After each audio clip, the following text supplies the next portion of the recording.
سے اللہ کی مدد انسان کو ملتی ہے وہ اخلاص ہے۔ جو لوگ ریاکاری کر رہے ہوتے ہیں وہ تو دولت اور شہرت کے راستے پہ ہوتے ہیں، اقتدار کے راستے پہ ہوتے ہیں، راہ خدا پہ تو ہوتے ہی نہیں۔ تو راہ خدا پہ جو لوگ ہوتے ہیں انہیں مدد نصیب ہوتی ہے، اس کے لیے اپنی نیتوں اور اپنے ارادوں کو ٹھیک رکھنا،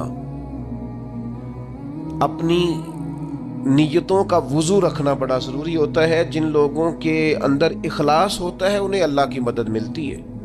جو ریاکار ہوتے ہیں، تصنع بناوٹ والے ہوتے ہیں، وہ تو صرف ماحول کے اندر اپنے حق میں رائے قائم کرنا چاہتے ہیں، ان کو مدد الہی کیسے ملے گی؟ چوتھی بات یہ ہے، نہ تم نے گھبرانا ہے، نہ غم زدہ ہونا ہے، غالب تم ہی آؤ گے۔ غلبہ تمہارے نصیب میں لکھا ہے، شرط صرف اتنی ہے، ان کنتم مومنین، اگر تم کامل مومن ہو تو۔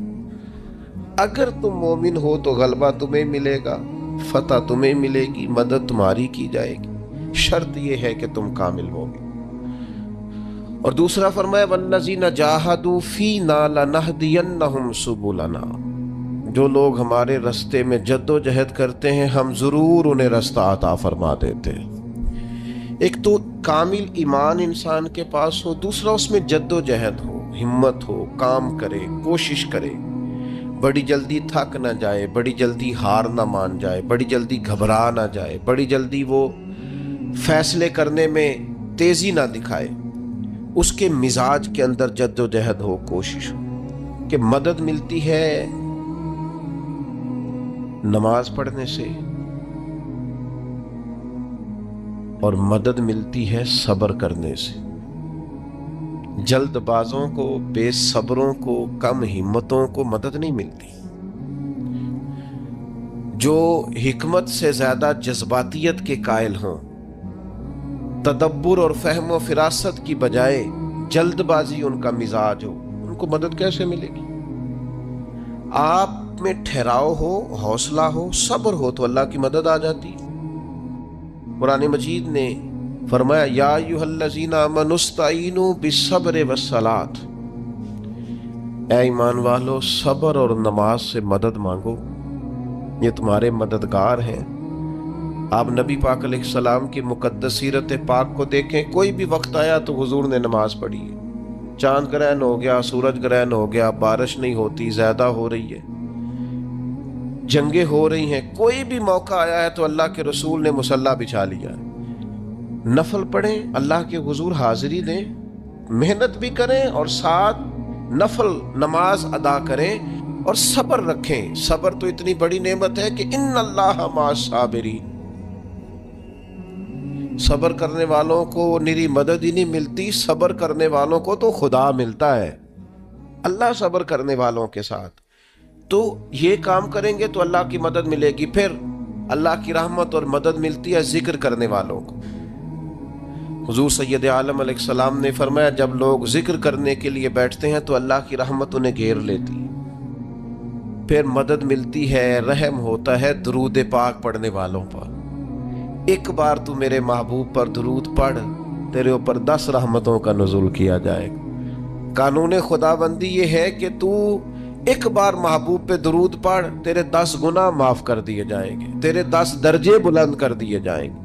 تو پڑھیں درود، رحمت الہی میں نہا جائیں گے، اور پھر اللہ کی مدد ان لوگوں کو حاصل ہوتی ہے جو اللہ کی مخلوق پر رحم کرتے ہیں۔ مخلوق خدا پر جتنا دل بندے کا نرم ہوتا جائے، رحم والا ہوتا جائے، اتنی اسے اللہ کی مدد ملتی جاتی ہے۔ نبی پاک علیہ السلام نے فرمایا تم اللہ کی مخلوق پہ رحم کرو، اللہ تمہارے اوپر رحم فرمائے گا۔ اللہ تم پر رحم کرے گا، تم مخلوق خدا پہ رحم کرو۔ تو یہ چند چیزیں ہیں جن کی وجہ سے انسان کو اللہ کی مدد ملتی ہے، ان کو اپنایا جائے، ان کے مطابق اپنی زندگی کو ڈھالا جائے، مدد الہی نصیب ہو جائے گی۔ ایک چھوٹا سا پہلو دوسرا بھی آپ کی خدمت میں عرض کرنا ہے۔ جس طرح کچھ چیزوں سے اللہ کی مدد اور رحمت حاصل ہوتی ہے نا، اسی طرح کچھ کام کرنے سے اللہ ناراض ہو جاتا ہے، اس سے مدد الہی دور چلی جاتی۔ سب سے پہلی چیز یہ ہے کہ جب لوگ اللہ کی یاد سے منہ موڑتے ہیں نا، تو اللہ فرماتا ہے وَمَنْ أَعْرَضَ عَنْ ذِكْرِي فَإِنَّ لَهُ مَعِيشَةً ضَنْكًا، اگر تم میری یاد سے منہ موڑو گے تو میں تمہارے لیے زندگی تنگ کر دوں گا، تمہاری معیشت تنگ ہو جائے گی اگر تم نے میری یاد سے منہ پھیر لی۔ اللہ کے ذکر سے اور اس کی یاد سے منہ پھیر کر فقط اپنے بازو کی قوت پر بھروسہ کرنا، یہ کوئی عقل مندی اور دانش مندی کی علامت نہیں ہے۔ دوسری بات یاد رکھیں، جو لوگ بے یقین ہوتے ہیں نا، یقین کی دولت جن کے پاس نہیں ہوتی، ان کے پاس بھی اللہ کی مدد نہیں ہوتی۔ اللہ کی مدد تو یقین والے لوگوں کو ملتی ہے، جن لوگوں کا یقین مضبوط ہوتا ہے نا ان کو مدد ملتی۔ اور پھر جو مستقل ڈیوٹی کرتے ہیں، مستقل تھوڑا سا کام کرنے کے بعد جو تھک جائے، تھوڑی سی کوشش کے بعد جو پریشان ہو جائے، ان لوگوں کو اللہ کی مدد نہیں ملا کرتی۔ اللہ کی مدد ان لوگوں کو ملتی ہے جو مستقل کوئی کام کرتے ہیں، جو کوئی ڈیوٹی کرتے ہیں، جو کوئی کام سر انجام دیتے ہیں۔ اسی طرح جو لوگ مستقل کام کرتے ہیں انہیں مدد ملتی ہے، جو مستقل مزاج نہیں ہوتے انہیں اللہ کی مدد نصیب نہیں ہوتی۔ ان الذین قالوا ربنا اللہ ثم استقاموا تتنزل علیہم الملائکہ، جن لوگوں نے کہا اللہ ہمارا رب ہے پھر وہ اس پر ڈٹ گئے، یہ وہ لوگ ہیں جن کی مدد کے لیے اللہ فرشتوں کا بھی نزول فرما دیتا، اللہ فرشتوں کا نزول کر دیتا ہے ان لوگوں کے۔ تو مستقل کام کرنے سے اللہ کی مدد ملتی ہے۔ تو جو لوگ مستقل مزاج نہیں ہوتے وہ اس سے معاذ اللہ محروم ہو جاتے ہیں۔ پھر ظلم سے اللہ کی مدد روٹ جاتی ہے، جب لوگ ظلم اور زیادتی کرتے ہیں پھر انہیں اللہ کی مدد نصیب نہیں ہوتی۔ کسی معاشرے میں بھی اگر ظلم عام ہو جاتا ہے تو وہاں سے رحمت الہی روٹ جاتی ہے۔ پھر اسی طریقے سے جو لوگ تصنع کرتے ہیں، ریاکاری کرتے ہیں، نبی کریم علیہ السلام نے فرمایا کہ اللہ قیامت کے دن کچھ لوگوں سے فرمائے گا ان سے جا کے اجر مانگو جنہیں دکھانے کے لیے تم نے عمل کیے تھے، میرے لیے تو کیے ہی نہیں، اللہ کی مدد روٹ گئی، ناراض ہو گئی۔ تو ایسے لوگوں سے بھی مدد الہی ناراض ہو جاتی ہے۔ پھر رزق حرام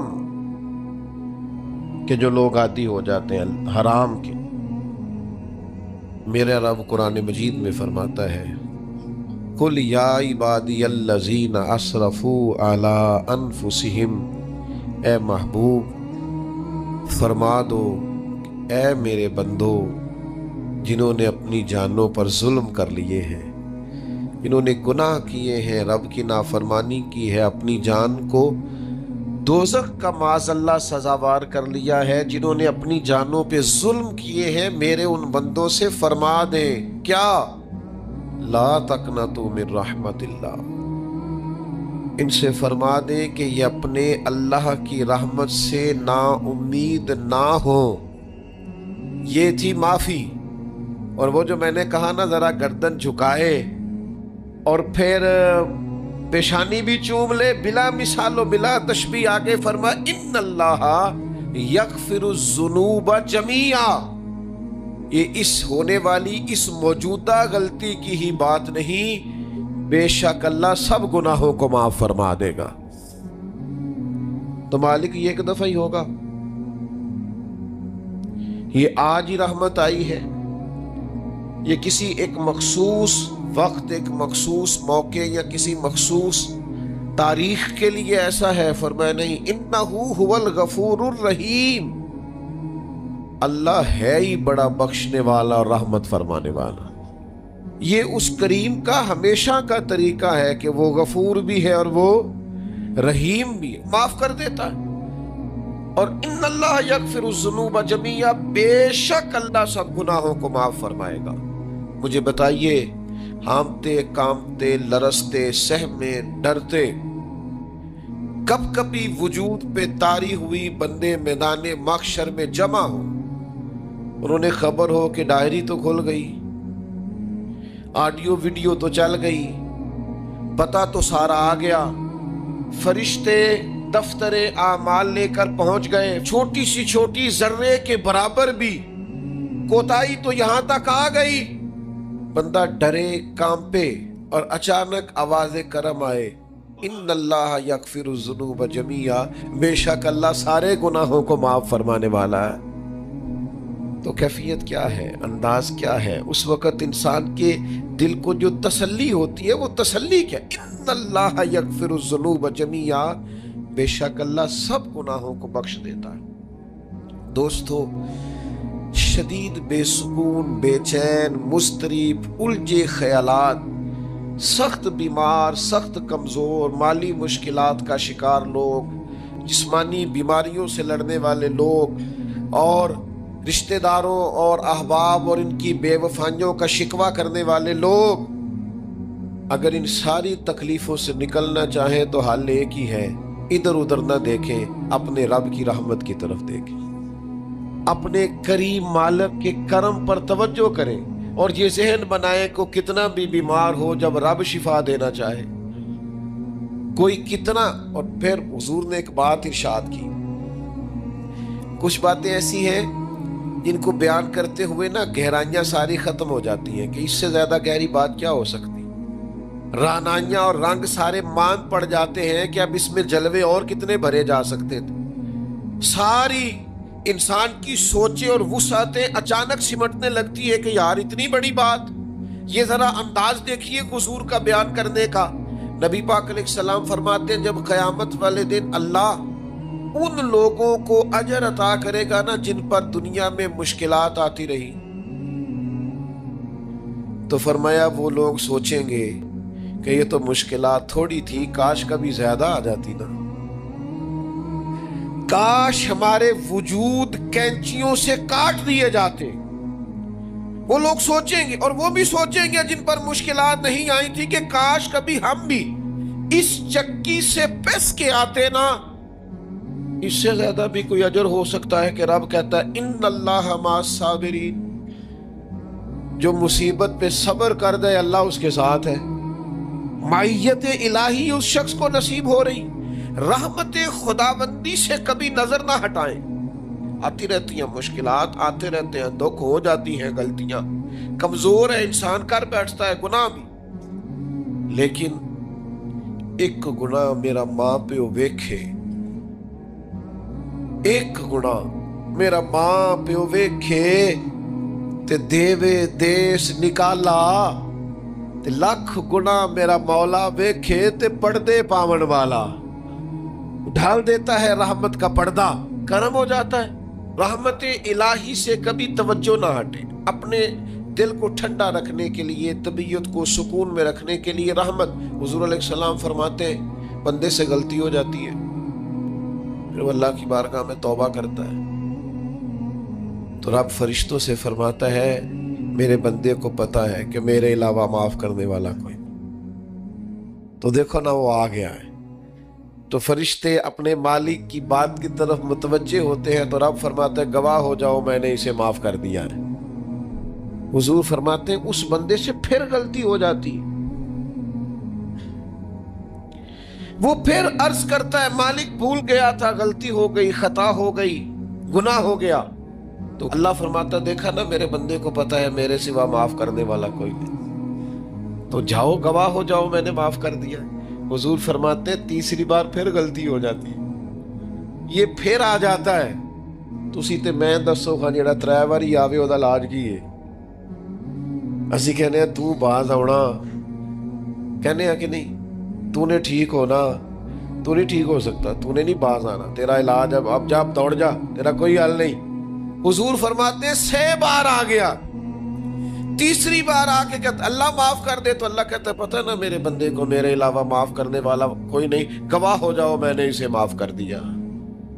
گویا وہ جب جب آتا رہتا ہے رب تب تب اسے معاف فرماتا رہتا ہے۔ رحمت داد دریا الہی، یہ درویشوں نے جو باتیں کی ہیں بڑی سوچ سمجھ کے کی۔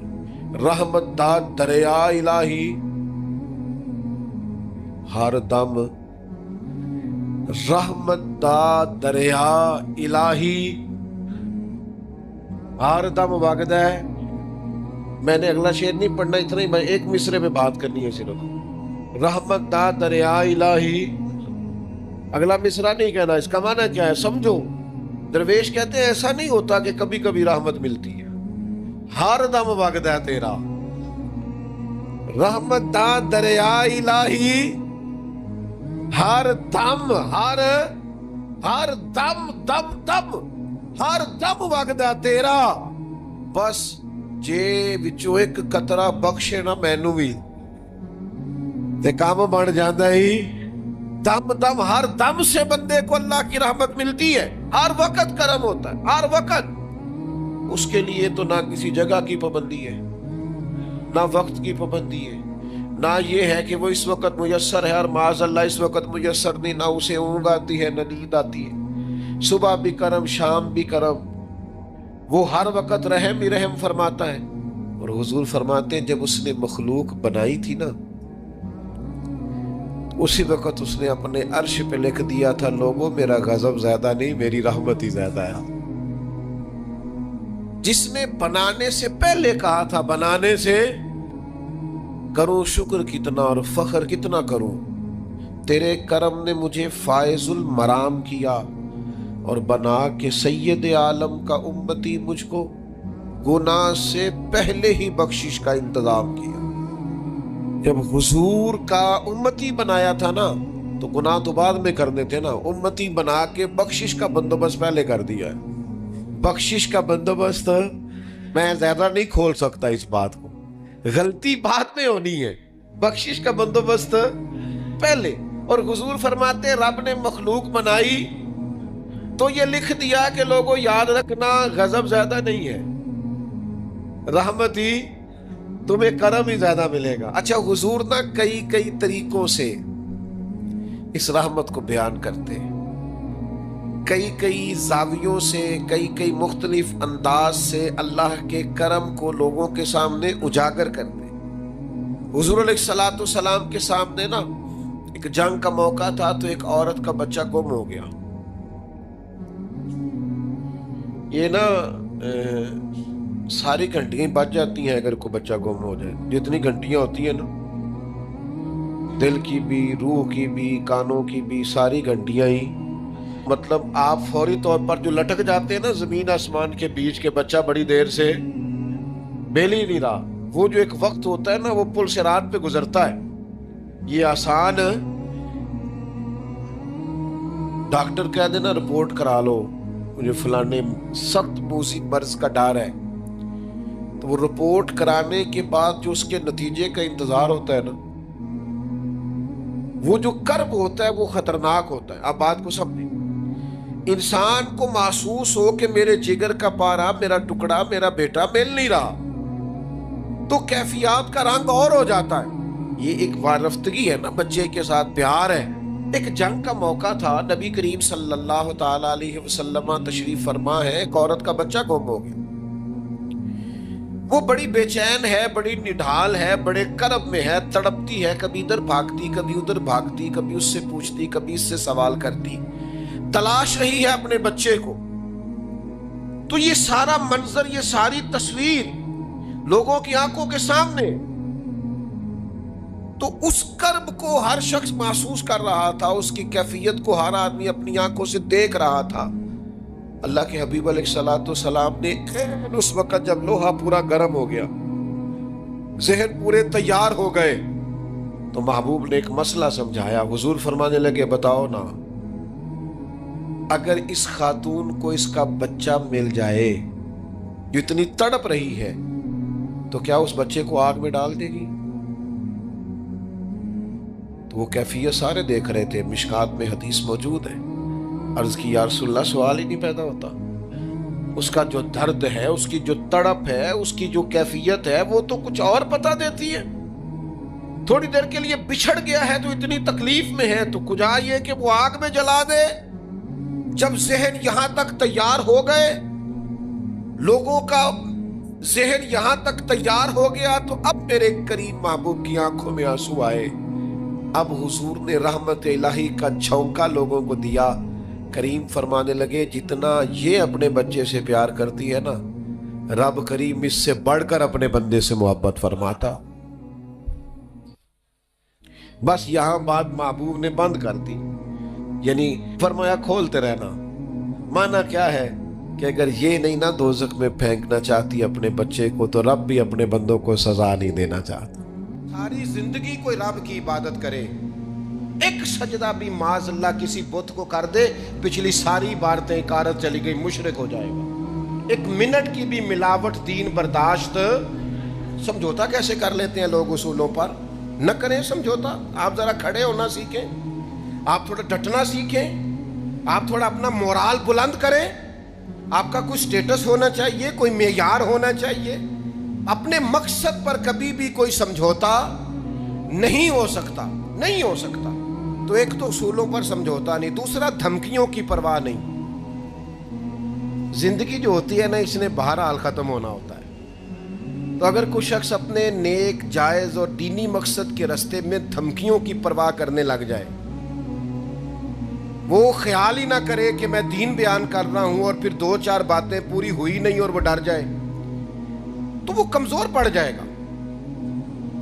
1 2 4 5 منٹ کے اندر بلیک میل ہو جاتے ہیں لوگ، کوئی برداشت ہی نہیں کر پاتے، نتیجے اس کے ٹھیک نہیں نکلتے۔ یہ کام بھی کفار نے کیا۔ نبی پاک علیہ السلام نے اعلان نبوت کیا تو سلسلہ جب آگے چلا تو ایک ٹائم ایسا آیا کہ ساری برادری اکٹھی ہو کے جناب ابو طالب کے پاس آ گئے۔ یہی چچا تھے جو حضور کی ہر حوالے سے طرفداری بھی کرتے تھے، حمایت بھی کرتے تھے۔ وہ آئے، آ کے جناب ابو طالب سے کہا کہ یہاں تو آپ اپنے بھتیجے کو منع کریں، وہ ہمارے معبودوں کو برا بھلا کہہ کے ہمارے جذبات کو ٹھیس پہنچاتے ہیں معاذ اللہ، یہاں پھر آپ تیار ہو جائیں ہم سے جنگ کرنے کے لیے۔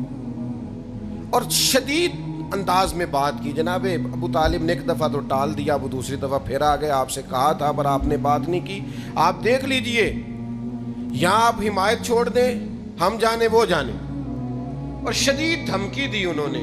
جناب ابو طالب اب بوڑھے تھے، اور پھر یہ کہ ساری برادری، انہوں نے نبی پاک علیہ السلام کو بلایا، سرکار تشریف لائے تو کہا بھتیجے میں نے ہر موقع پر آپ کی مکمل حمایت کی ہے، میں ساری برادری کا بوجھ نہیں اٹھا سکتا، آپ اپنے قبیلے کے ساتھ بیٹھ کے بات کر لیں۔ اور وہ کہہ رہے ہیں کہ یہاں تو آپ باز آ جائیں، یہاں پھر جنگ ہوگی۔ تو یہ میرے رسول پاک علیہ السلام کا مقصد کے لیے عزم ہے۔ نوجوانوں سنو اور یاد رکھو، کریم فرمانے لگے کہ ذرا لفظوں کی حرارت دیکھنا اور جملوں کا روب دیکھنا اور گفتگو کا ولولہ دیکھنا۔ کریم فرمانے لگے چچا یہ میرے سیدھے ہاتھ پر سورج لا کے رکھیں اور دوسرے پر چاند لا کے رکھیں تو دین کی تبلیغ پھر بھی نہیں چھوڑوں گا، کہتا رہوں گا لا الہ الا اللہ۔ اور حضور علیہ السلام نے فرمایا میں دین کی تبلیغ کرتا رہوں گا، اور چچا 2 ہی باتیں ہیں، یا دین غالب آ جائے گا یا میں اپنی جان دین کے راستے میں پیش کر دوں گا۔ یہ رسول پاک کا دیا ہوا فلسفہ ہے کہ آپ کو دین کا کام کرنا ہے تو جان لڑا کے کرنا ہے، یہ شہادت کا ہے الفت میں قدم رکھنا ہے۔ لوگ آسان سمجھتے ہیں مسلمان ہونا، آپ کو پھر پوری مشقت کے ساتھ زخم پہ زخم کھا کے جی خونے جگر کے گھونٹ پی آہ نہ کر لبوں کو سی، یہ عشق ہے، کوئی دل لگی نہیں۔ چپ کر کوئی گلہ نہ کرنا، شکوہ نہ کرنا، کسی قسم کا لفظ زبان پہ اعتراض کا نہ لانا، یہ عشق ہے، کوئی دل لگی نہیں۔